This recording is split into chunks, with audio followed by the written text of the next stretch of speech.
In this episode, I ride through another old village. I explore a king's palace. I ride past a rather large flag. I ride through the most incredible conical hills. I check out one of the most amazing gorges I've ever seen.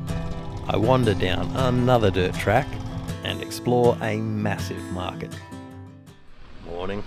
Well, I woke up about 5:30 this morning and the whole valley was fogged in. So, like yesterday, I guess. So it's about 7 now. It looks like it's trying to lift. So we'll get out there and see what we can find. Bye. See you again.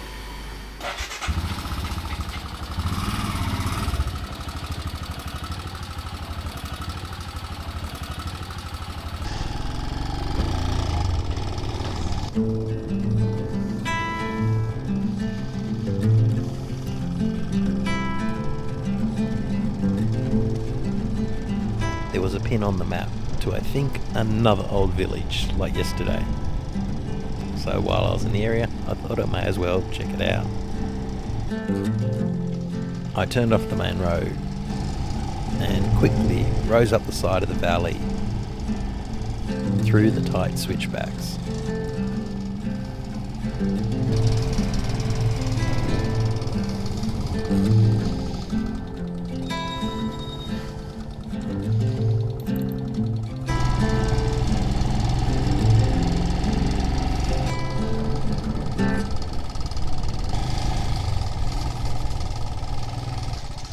I rode into the small village, which had more of those rammed earth homes with the wooden pylons.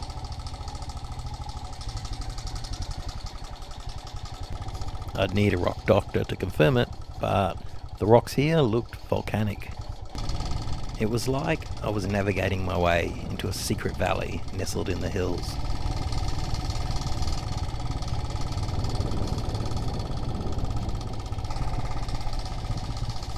With not a lot ahead of me, I decided to turn around and head back out.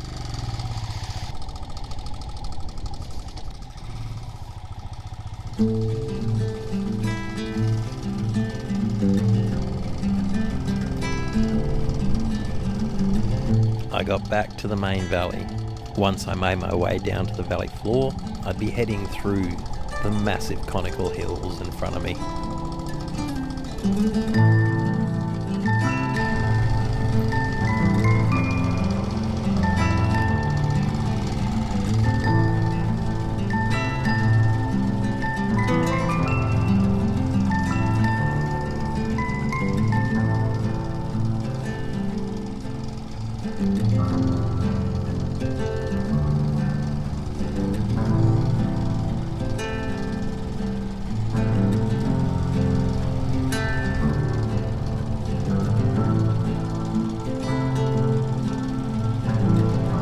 I wonder how small villages like this get started. I know normally it's access to water like a river or flat farmland, but here I'm just not sure. The loop continued to the left, but there was another one of Ming's pins to the right, so I headed a couple of kilometres down into the side valley.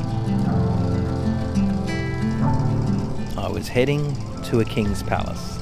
Well, not a current one. I entered a small village. Somewhere here there was a palace, which theoretically should be pretty easy to find. It says it's somewhere here. I continued down the road.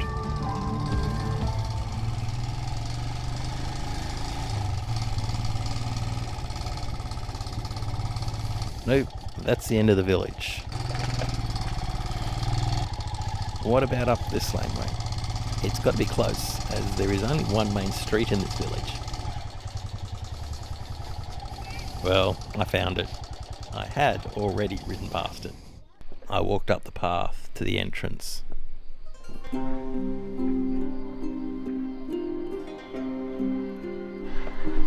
King's Palace, not a bad place to hang out. It's super cool.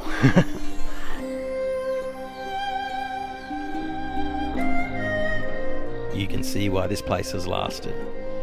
Everything is very solidly built. how are the details in these shutters and the texture carved into the stone.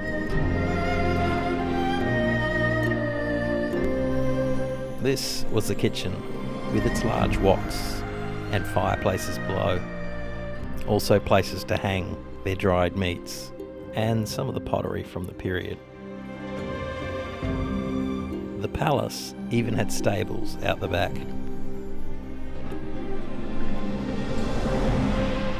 It's amazing how precise everything is and how it all lines up. More storage area, and the doors are quite low. There is the king, and this seems to be the actual clothing he's wearing in the photo. The place is like a rabbit warren and it's awesome. Wow, so many little details, like all handcrafted, obviously. So many rooms.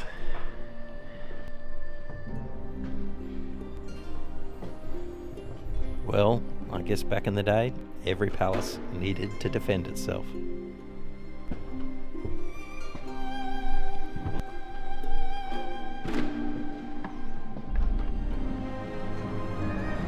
And it had a place to contemplate. And, like any king's palace, it has pretty decently fortified walls.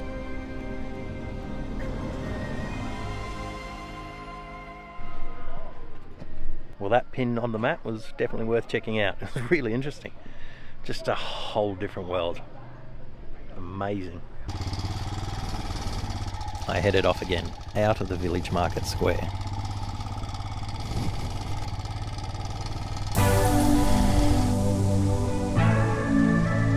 I got back to the turn onto the main loop.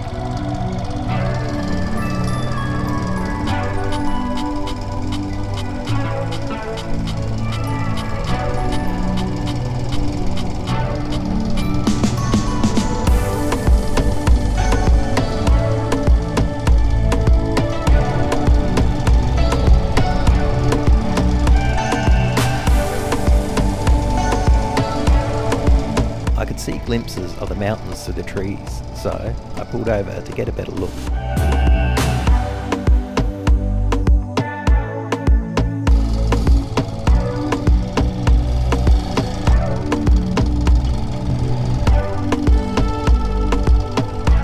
Although this region seemed to be spared from the typhoon, it didn't escape unscathed.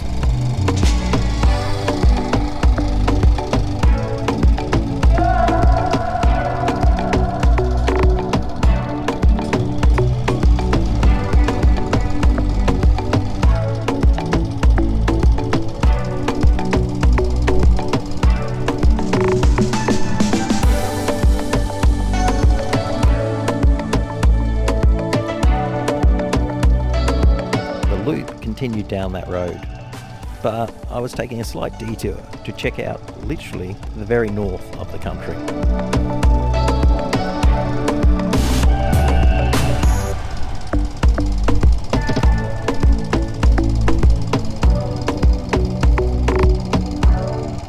It looked like I'd come across another morning market like yesterday, but this time they really had taken over the whole road.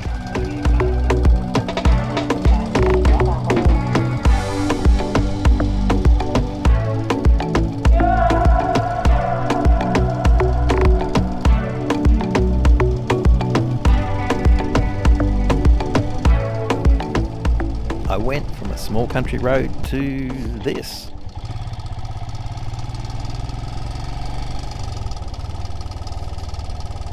A 4-lane highway where people were using carts on it.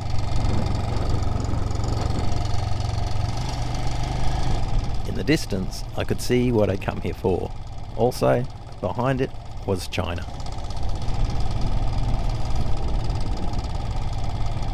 I got to the end of the 4 lanes, which was only a couple of kilometres long. It ended at a small roundabout. I had noticed in this area a lot of the women were wearing what you might call more traditional clothing to the area, very detailed garments and bright colours. The locals were utilising the flat open space to dry grain and corn.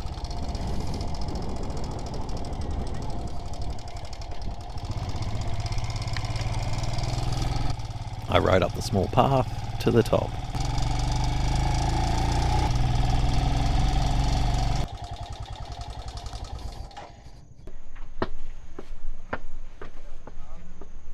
Going full tourist mode today. There's a lot of stairs here.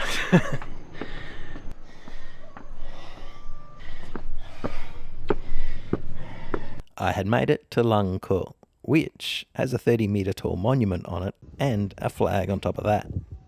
I wonder what the huge Vietnamese flag is trying to communicate. So China is just there on the other side of the hill. So on the ridge line just in front of me was the border with China. Well, at least down the stairs are going to be way easier. You didn't want to hear me puffing by the time I got to the top. It wasn't that bad. Just 283 steps.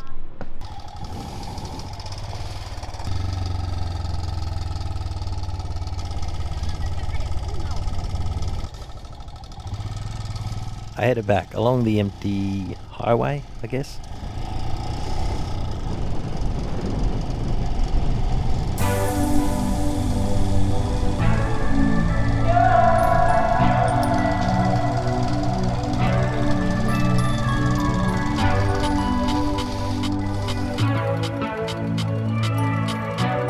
More incredible views.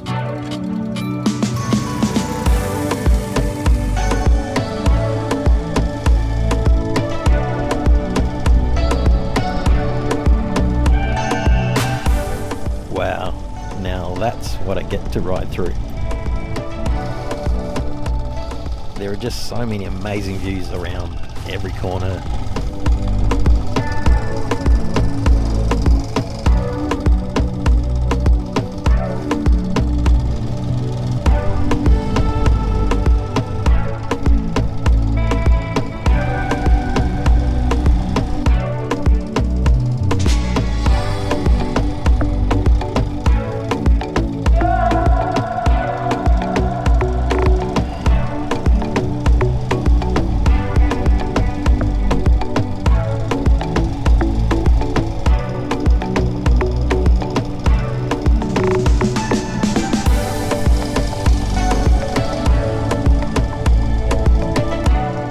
How are these buildings just perched on the edge?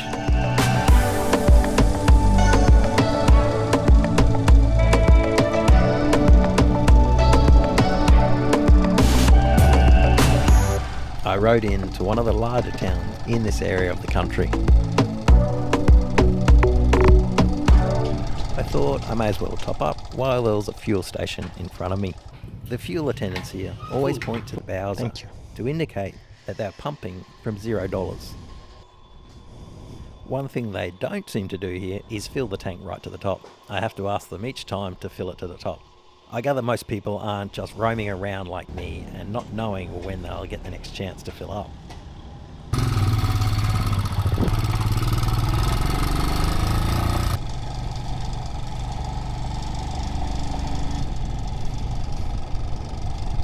I came over the crest, then to my left there looked like there was something spectacular, but I couldn't get a clear view due to the trees. Yes, definitely spectacular.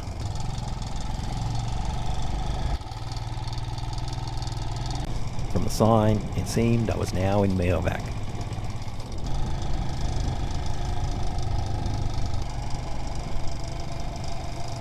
Now these are some unique and incredible looking hills.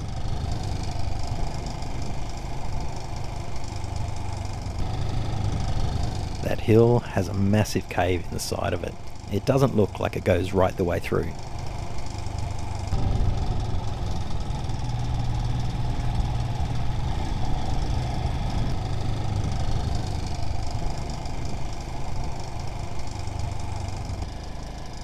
Now there's a strong person. Wow, it's an older lady. They are definitely super strong in the north. Well, I don't know if there's anything more iconically North Vietnamese than this landscape.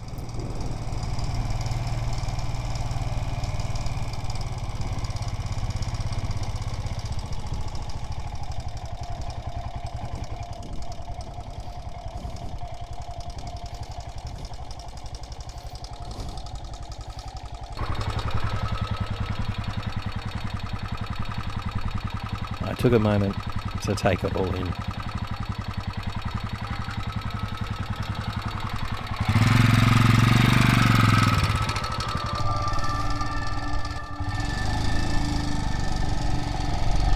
I rode over the crest, where the start of a famous hiking trail was.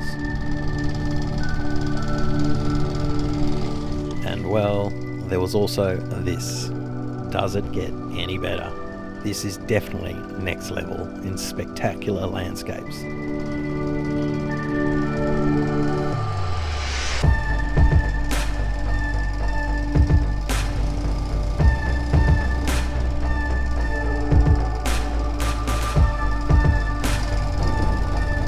I had to pull over before I crashed, as I wasn't concentrating on the road. How is this gorge? Absolutely stunning. I mean, this whole area is awesome. And riding through it, just tight, twisty turns, and you do have to be a little careful because there is gravel on sections, just loose dirt and things, and sometimes wet. So if you're careful, it is a lot of fun. The water is like just a really pastel-y emerald green. Stunning.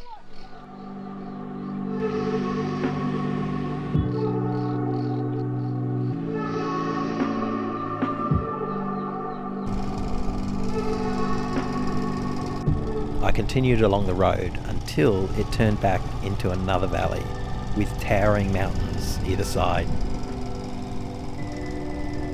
Down in the valley, I could see a dirt track. Obviously, I'd have to check it out. There is no other word other than spectacular. Kids playing in the street, you can always rely on a smile from them.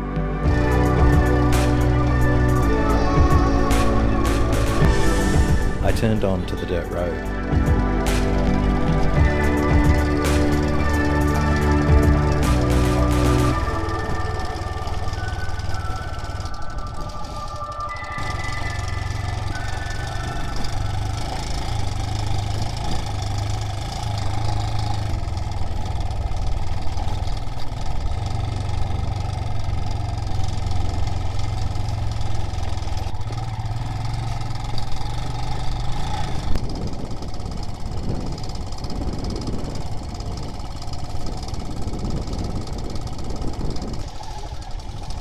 I rode through a small village where there were a lot of people working, some carrying roofing, some carrying grass.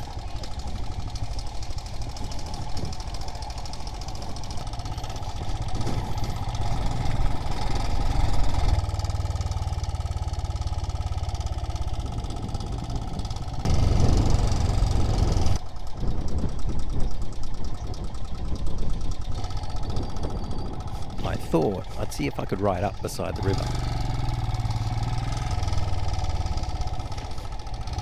There was another bridge, so I crossed it.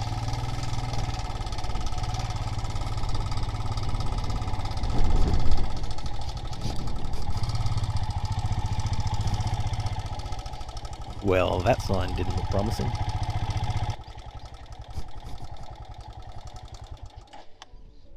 Turn around. It seemed someone was making money of taking people up this side of the river as a tourist attraction. So, without paying, I wasn't getting up this side of the river. I went back across the bridge, and there was still a small track on the other side.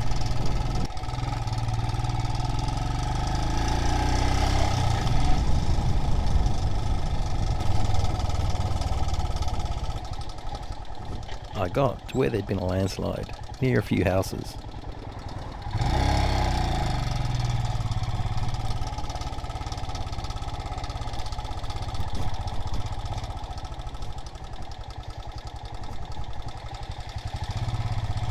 there was a dam ahead, and above that was an amazing ridgeline of conical mountains.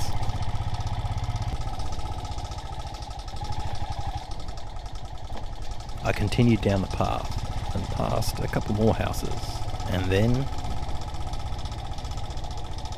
well, I got to the end of the path, just short of the dam wall. There were some locals doing some laundry, and also some kids swimming in the river. So it was time to turn around carefully.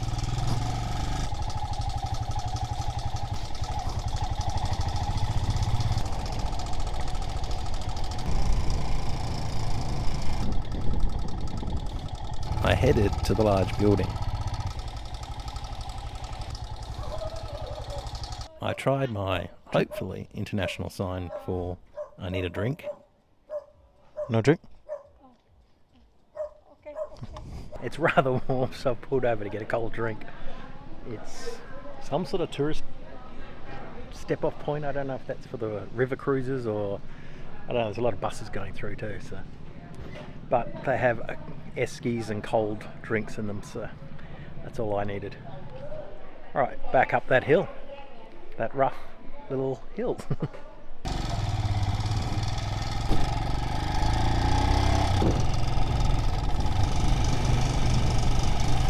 There is an advantage of riding a bike like this over a scooter.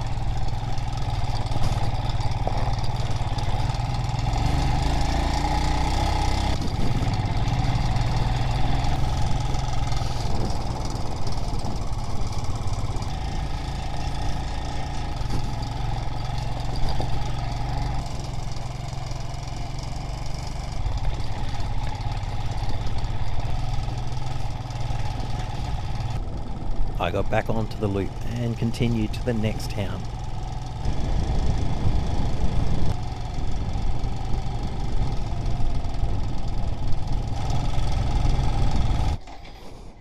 There was a gold statue of Ho Chi Minh. Ho Chi Minh was a Vietnamese revolutionary and politician who served as the founder and first president of the Democratic Republic of Vietnam from 1945 until his death in 1969. And as its first Prime Minister from 1945 to 1955. It had been a long day, so I thought this might be a good spot to stay for the night. So I rode around the streets looking for some accommodation. I spotted the word hotel, so I pulled in.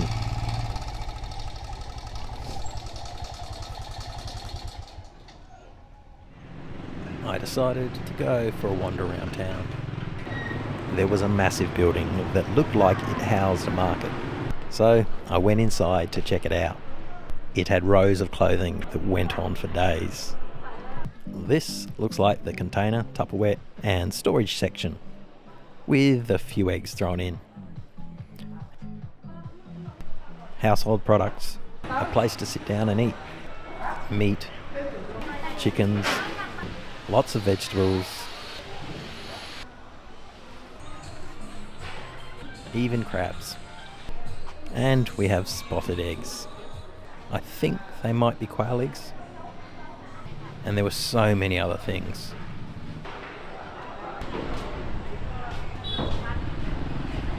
This market has absolutely everything, even Bunnings or Home Depot.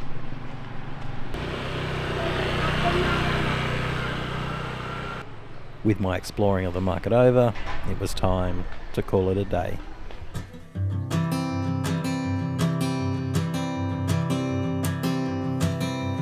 Oh my love,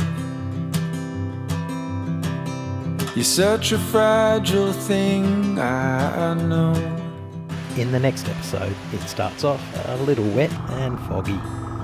I cross some more bridges, then ride up an incredible climb, across more rivers, and finally I need a ride on a raft to get to my homestay. Don't worry about the cold just yet.